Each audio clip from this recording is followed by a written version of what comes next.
Seção 4. Das partes e dos procuradores.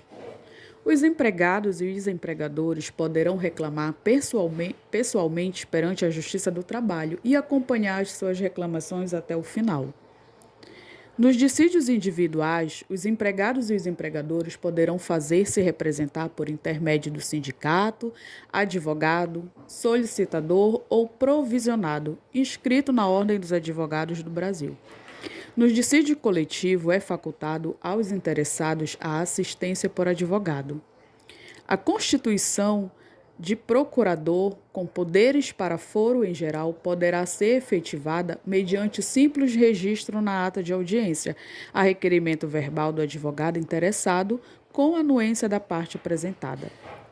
Ao advogado, ainda que atue em causa própria, serão devidos honorários de sucumbência, fixado entre o mínimo de 5% e o máximo de 15%, sobre o valor que resultar a liquidação da sentença, do proveito econômico obtido ou, não sendo possível mensurá-la, sobre o valor atualizado da causa.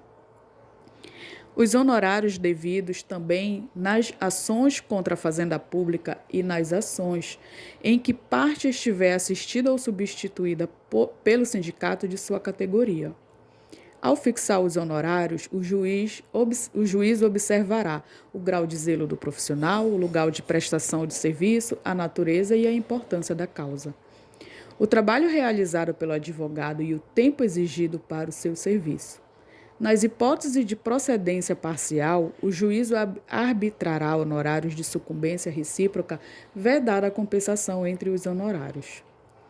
Vencido o beneficiário da justiça gratuita, desde que não tenha obtido em juízo, ainda que em outro processo, crédito capazes de suportar a despesa, as obrigações decorrentes de sua sucumbência ficarão sobre condição suspensiva de exigibilidade e somente poderão ser executadas se, nos 2 anos subsequentes ao trânsito em julgado da decisão que as certificou, o credor demonstrar que deixou de existir a situação de insuficiência de recursos que justificou a concessão de gratuidade, extinguindo-se, passado esse prazo, tais obrigações de beneficiárias. São devidos honorários de sucumbência na reconversão.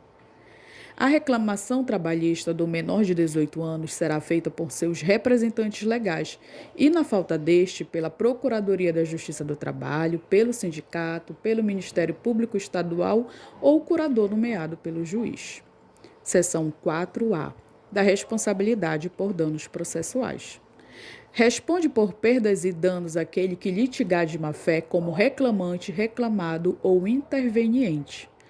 Considera-se litigante de má-fé aquele que deduzir pretensões ou defesa contra texto expresso de lei ou fato incontroverso, alterar a verdade dos fatos, usar do processo para conseguir objetivo ilegal, opuser resistência injustificada ao andamento do processo, proceder de modo temerário em qualquer incidente ou ato do processo, provocar incidente de manifestação infundado,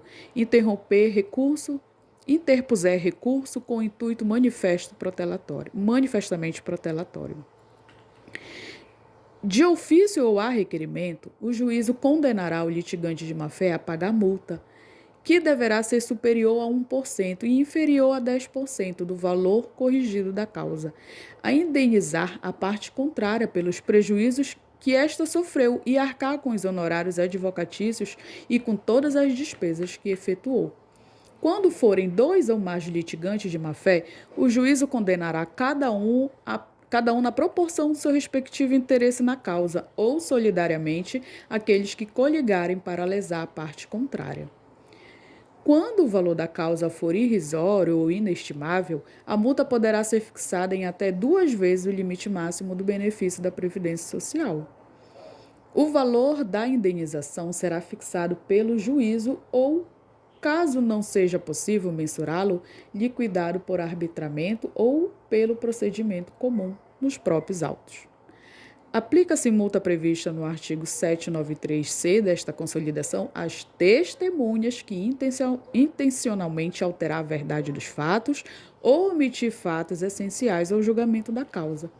A execução da multa prevista neste artigo dar-se-á nos mesmos autos.